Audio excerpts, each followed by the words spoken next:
Pennsylvania Academy of the Fine Arts was founded in 1805 as the first school and museum of fine arts in the United States. That founding makes PAFA more than another stop on a college list. It represents a moment when Philadelphia's civic leaders decided that art needed a permanent institution for collecting, exhibiting, and training. The Academy makes education visible as a relationship among studio practice, exhibition, criticism, collection, and public memory. Students do not enter only a classroom, they enter a lineage that has defined who counts as an artist and what American art should include. PAFA's historic building is itself part of the lesson. Its architecture stages art as a public subject, creating rooms where visitors encounter paintings and sculptures while students learn the discipline of looking, drawing, composing, and revising. A school of art teaches through bodies and materials. The student learns how charcoal behaves, how a figure occupies space, how a color changes beside another color, and how criticism can become a tool rather than a judgment.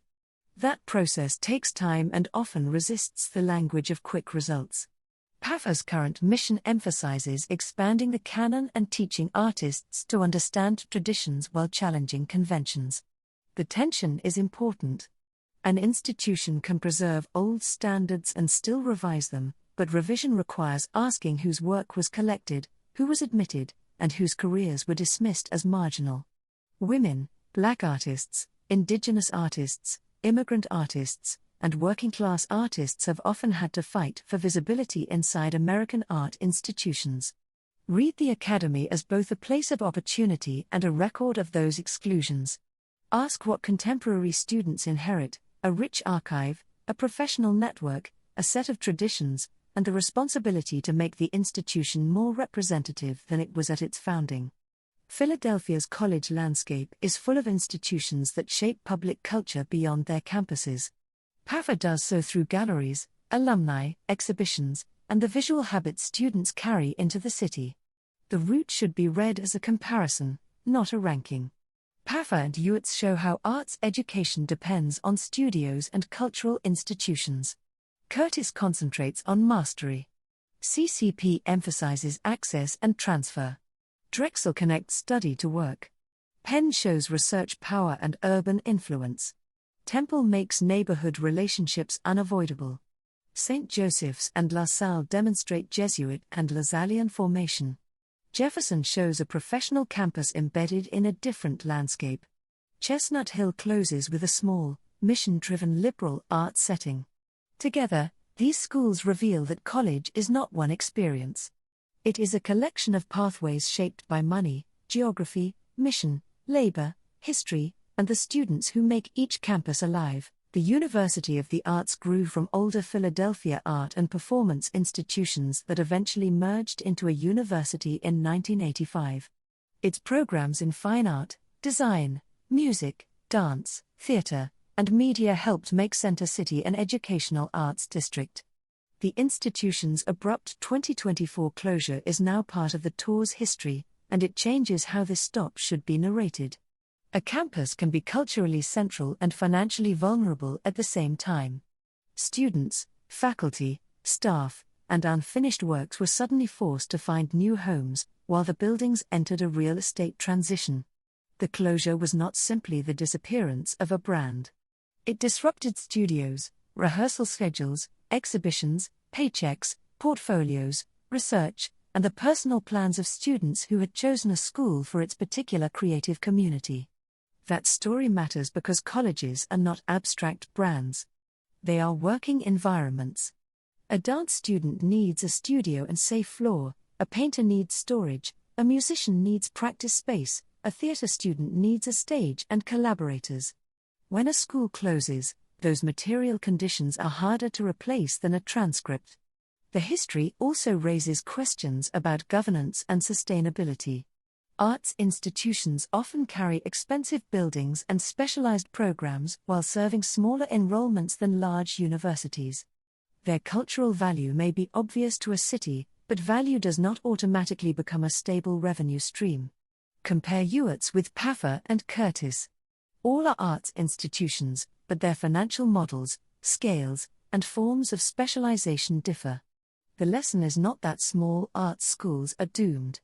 It is that students and communities need transparency, contingency planning, and serious stewardship when institutions hold so much cultural infrastructure.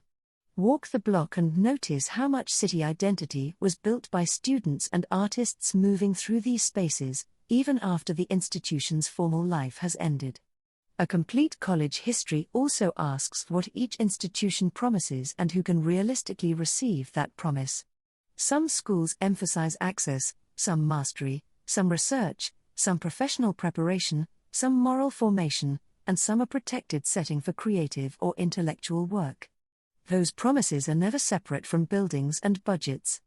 They are carried by faculty, staff, students, families, neighbors, donors, and public policies.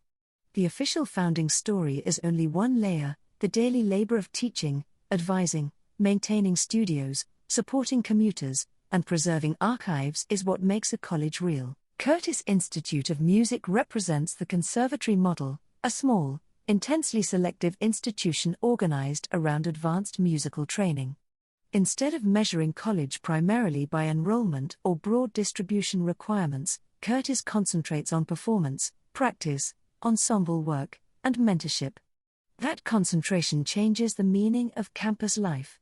A hallway can be a place where a student hears a future colleague warming up. A studio can hold hours of repetition invisible to an audience. Philadelphia's arts ecosystem depends on such specialized institutions as well as large universities. Curtis graduates enter orchestras, opera companies, teaching careers, composition, and cultural leadership, carrying Philadelphia's training networks into the world. Selectivity also raises questions about access. Who can afford early training, instruments, lessons, and the time required to prepare?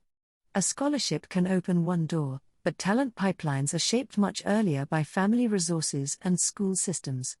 Read the conservatory as both a place of excellence and a reminder that excellence requires infrastructure. As you approach, keep the route moving. Ahead is Curtis, where the route narrows from broad campus life into elite artistic training. Curtis represents a very specific educational promise: intense discipline, small scale, and world-class specialization. It belongs in this tour because Philadelphia's college ecosystem includes not only giant campuses, but rare institutions built around mastery in one field. Community College of Philadelphia centers access in a way that changes the usual college tour script. Its students may be commuters, parents, workers, veterans, first-generation students, or people returning to school after years away. The campus must support advising, transfer planning, workforce credentials, childcare realities, financial aid questions, and the practical logistics of fitting education into a life already in motion. That is a different architecture of possibility from an elite residential campus. Community colleges are often judged by prestige metrics that miss their civic function. They open doors for people who need college to be possible, not merely aspirational. Ask what a city gains when residents can retrain, transfer, or complete a degree without leaving home. The answer includes stronger workplaces, more stable families, and a larger pool of people able to shape public life. CCP belongs on this route because access is not the opposite of excellence. It is one of the conditions that lets excellence become widely distributed.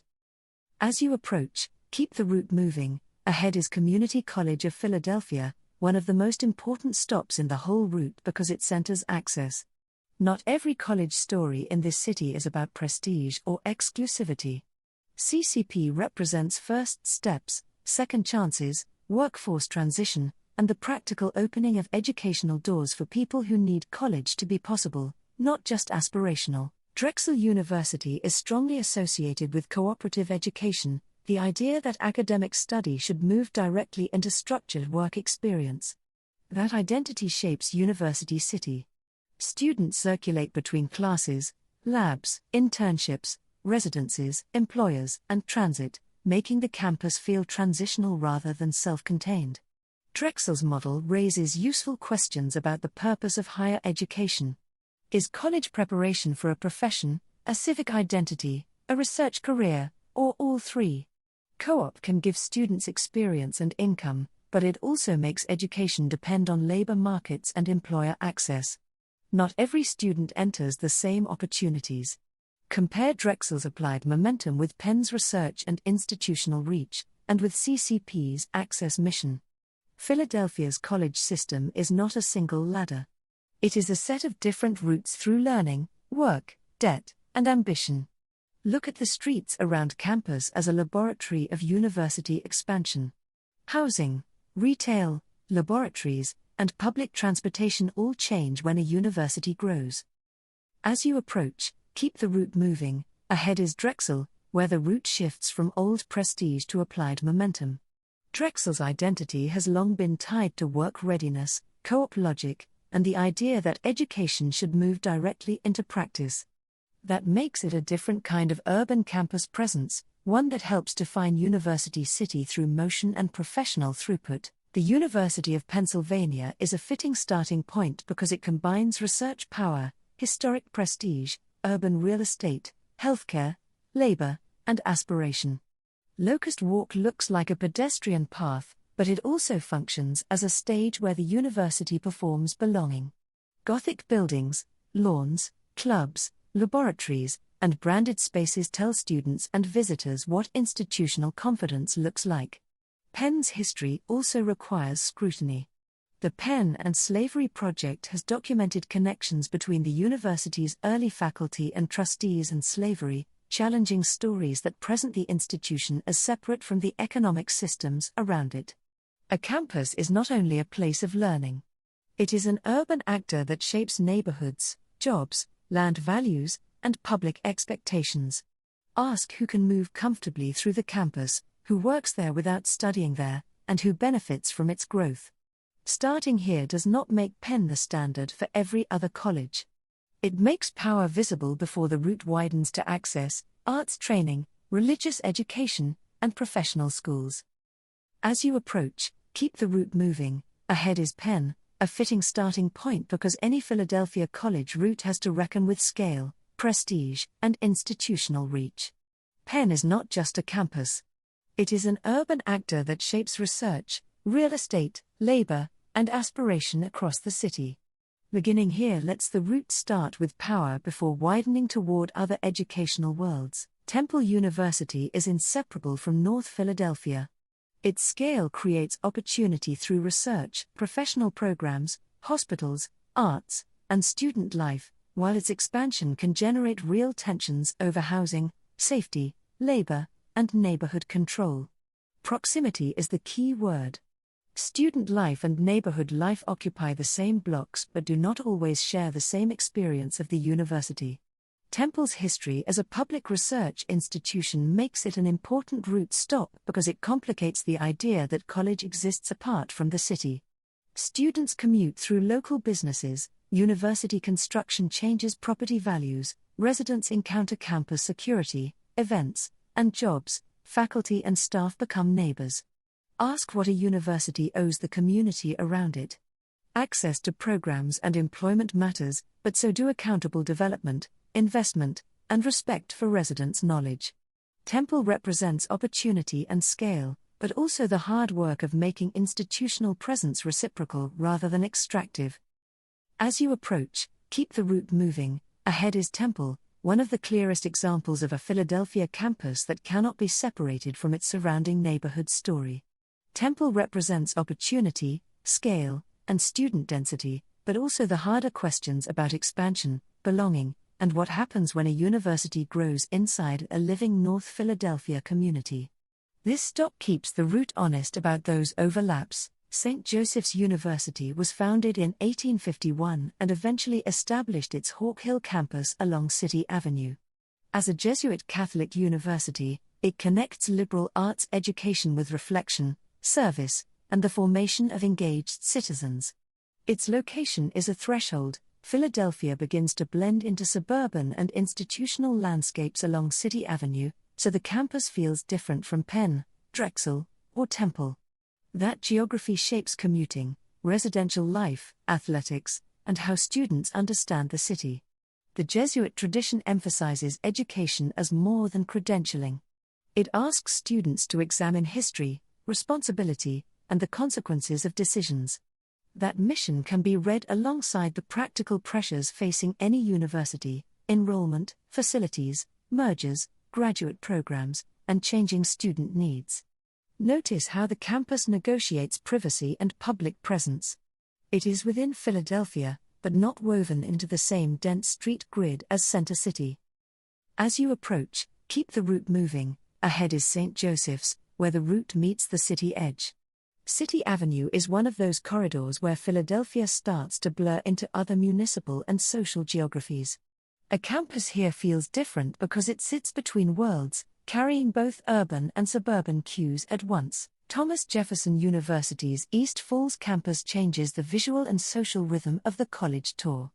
The university describes the site as a campus that feels like a park while remaining inside Philadelphia. Its setting is less compressed than University City, with more space between buildings and a stronger relationship to residential landscape. Jefferson brings health, design, professional education, and research into that environment.